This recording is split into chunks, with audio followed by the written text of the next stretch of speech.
ଜାଣିବା ଚାହିଁବି ଯେ ନବୀନ ବାବୁ ଯୋଉ ଚିଠି ଲେଖିଛନ୍ତି ଯେ ଓଡିଶାର ସିଟ୍ କମିଯିବ 850 ସିଟ୍ ହଉଛି ପାର୍ଲାମେଣ୍ଟ ଲୋକସଭାର ସିଟ୍ ଓଡିଶାରେ 21 ଅଛି 29 ହବ କିନ୍ତୁ ଅଲଗା ରାଜ୍ୟ ଗୁଡିକରେ ସିଟ୍ ସଂଖ୍ୟା ବଢିବ ଓଡିଶାରେ ସିଟ୍ ସଂଖ୍ୟା କମିବ ଆପଣଙ୍କର ଆପ୍ରେହେନ୍ସନ କଣ? ଦେଖନ୍ତୁ ଏ ପ୍ରକାର ଯୋଉ କଥା ଆମର ବିରୋଧୀ ଦଳ ନେତା ନବୀନ ବାବୁ କହିଛନ୍ତି ପ୍ରକୃତରେ ଇଏ ଅମୂଳକ।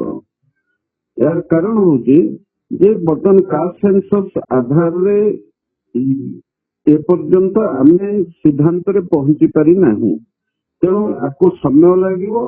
ଅପରନ୍ତୁ ବର୍ତ୍ତମାନ ଯୋଉ କଥାଟି ଆମର ସାଉଥ ଇଣ୍ଡିଆରେ କେତେକ ରାଜ୍ୟ ଏହି ପ୍ରସଙ୍ଗ ଉତ୍ଥାପିତ କରୁଛନ୍ତି, ଯେମିତି ତାମିଲନାଡୁର ମୁଖ୍ୟମନ୍ତ୍ରୀ ଷ୍ଟାଲିନ ଏ ପ୍ରସଙ୍ଗ ଉତ୍ଥାପିତ କରୁଛନ୍ତି, ସେଇ ବାଟରେ ଆଜି ନବୀନ ବାବୁ ଏ ପ୍ରସଙ୍ଗ ଉତ୍ଥାପିତ କରିଛନ୍ତି। ପ୍ରକୃତରେ ଆମେ ଏ ପ୍ରକାର ଏକ ଅବଧାରଣା ନେବା ଉଚିତ ନୁହେଁ ଯେ ରାଜ୍ୟର ଜନସଂଖ୍ୟା ତାର ହ୍ରାସ ଆଧାରରେ ଯେ ସିଟ୍ ସଂଖ୍ୟା କମିବ, ଏ ପ୍ରକାର ଧାରଣା ଅମୂଳକ ଏବଂ ଏ ସମ୍ପର୍କରେ ନିଶ୍ଚିତ ଭାବରେ ଯୋଉ ଅମୂଳକ ବୋଲି କହିବେ ବାବୁ ଯେତେବେଳେ ସାଉଥ ଇଣ୍ଡିଆନ ଷ୍ଟେଟ ମାନେ କହୁଛନ୍ତି ପପୁଲେସନ ଭିତରେ ଜନସଂଖ୍ୟା ଯୋଉଠି ଅଧିକ ସେଠି ସିଟ୍ ସଂଖ୍ୟା ବଢିଯିବ, ତା ମାନେ ଉତ୍ତରପ୍ରଦେଶ ବିହାର ଭଳି ରାଜ୍ୟ ଏଥିରେ ଲାଭବାନ ହେବେ, ସେମାନଙ୍କର ଏମପି ସଂଖ୍ୟା ବଢିବ, ଓଡିଶା ଭଳି ରାଜ୍ୟରେ ଏମପି ସଂଖ୍ୟା ସେଇ ତୁଳନାରେ ବଢିବନି ଯାହା ବିହାର ଆଉ ଉତ୍ତରପ୍ରଦେଶରେ ବଢିବ। ଦେଖନ୍ତୁ ଯୋଉ କଥାଟି ଯୋଉ ଜନସଂଖ୍ୟାକୁ ଆଧାର କରାଯିବ ଏବଂ ତାର ସେଇ ଆନୁପାତିକ ଭିତ୍ତିରେ ଯୋଉ ସିଟ୍ ସଂଖ୍ୟା ବଢିବ ସେଥିରେ କୌଣସି ଦୃଷ୍ଟିକୋଣରୁ ଓଡିଶା ମଧ୍ୟ ଉପେକ୍ଷିତ ହବ ନାହିଁ ଏବଂ ଯୋଉ ଜନସଂଖ୍ୟାର ଆଧାର ଉତ୍ତର ପ୍ରଦେଶଠୁ ଆରମ୍ଭ କରି ଅନେକ ଏଗୁଡିକ ନର୍ଥ ଷ୍ଟେଟ ଗୁଡିକରେ ବଢିବ ବୋଲି ଆମେ କହୁଛେ, କାଷ୍ଟ ସେନ୍ସସ୍ ପରେ ଆମେ ଏ ଆଧାରଟାକୁ ମଧ୍ୟ ନିଶ୍ଚିତ ଭାବରେ ଆକଳନ କରିକି ସେଇ ଆଧାରରେ ମଧ୍ୟ ଆମେ ଦେଖିବା ଆମ ସିଟ୍ ସଂଖ୍ୟା କିଭଳି ଭାବରେ ରହୁଛି। ତ ଆପଣ କଣ ଆଶା କରୁଛନ୍ତି ବିଭବ ଯେ ୟାରି ଭିତରେ ଯୋଉ 33% ରିଜର୍ଭେସନ ମହିଳା ମାନଙ୍କ ପାଇଁ ଲାଗୁ ହବା ପାଇଁ ଯାଉଛି ଆଉ ଯୋଉ ସିଟ୍ ସଂଖ୍ୟା ବଢିବାର ନିଷ୍ପତ୍ତି ମଧ୍ୟ ଏଇ ସେସନରେ ହବା ପାଇଁ ଯାଉଛି? ହଁ ହଁ, ଏଇ ଯୋଉ 3 ଦିନ ଧରିକି ଆଲୋଚନା ହବ, ଇଏ ଆଲୋଚନା ନିର୍ଦ୍ଦିଷ୍ଟ ଭାବରେ ମହିଳା ସଂରକ୍ଷଣର ବ୍ୟବସ୍ଥା ଏବଂ ଆମର ଡିଲିମିଟେସନ ପ୍ରକ୍ରିୟା ଏଟାକୁ ଚୂଡାନ୍ତ ରୂପ ଦେବା ପାଇଁ ବର୍ତ୍ତମାନ ଏଇ 3 ଦିନ ଧରିକି ଲୋକସଭାରେ ରାଜ୍ୟସଭାରେ ଆଲୋଚନା ହବ।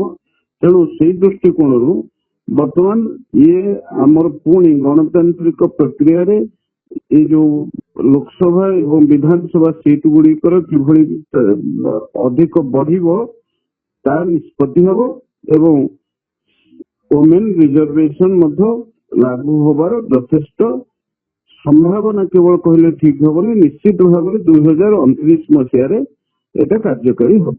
ନବୀନ ବାବୁ କହୁଛନ୍ତି 48 ଘଣ୍ଟା ଭିତରେ ବିଧାନସଭା ଡକାଯାଉ ଏମର୍ଜେନ୍ସି ବେସିସରେ ଏବଂ ଏ ସମ୍ପର୍କରେ ବିଧାନସଭାରେ ଆଲୋଚନା କରାଯାଉ।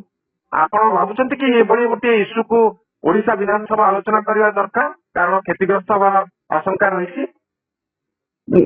ନିର୍ଦ୍ଦିଷ୍ଟ ଭାବରେ ସେ ଯୋଉ 48 ଘଣ୍ଟାର ସମୟ ଦେଇଛନ୍ତି ଏ କଥା ପାଇଁ ଏତେ ଚିନ୍ତିତ ହବାର ଆବଶ୍ୟକତା ନାହିଁ ଏବଂ ସେ ଯୋଉ ପ୍ରସଙ୍ଗ ଉତ୍ଥାପିତ କରିଛନ୍ତି ଯେତେବେଳେ 16, 17, 18 3 ଦିନ ଧରିକି ଆଲୋଚନା ଲୋକସଭାରେ ହବା କଥା ଆସିଛି, ସେଇ ସମୟରେ ଇଏ ତାଙ୍କର ମତ ଇଏ ଏକ ବିଭ୍ରାନ୍ତକର ବ୍ୟବସ୍ଥାକୁ ନିମନ୍ତ୍ରଣ କରିବା ପାଇଁ ମତ। ଆପଣ କାହିଁକି ଭାବୁଛନ୍ତି ଗୋଟେ ବିଭ୍ରାନ୍ତି ସୃଷ୍ଟି କରିବ ବୋଲି?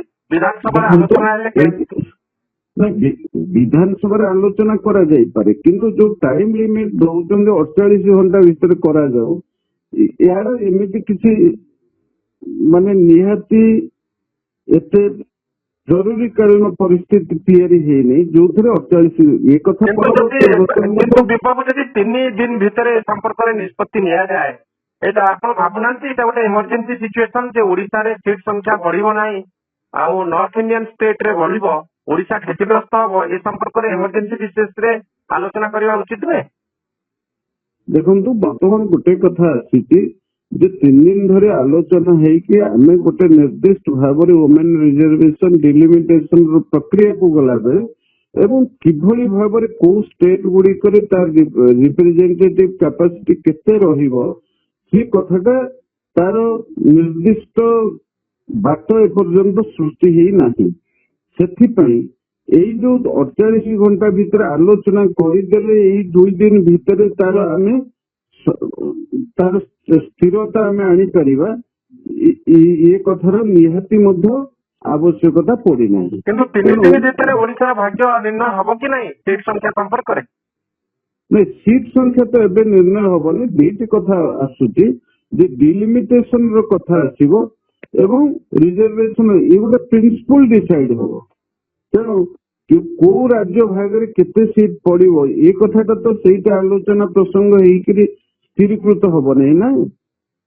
ହଁ, ତେଣୁ ଏଇ ନବୀନ ବାବୁଙ୍କ ଚିଠିର କଣ ପ୍ରଭାବ ରହିବ ବୋଲି ଆପଣ ଭାବୁଛନ୍ତି ବାବୁ?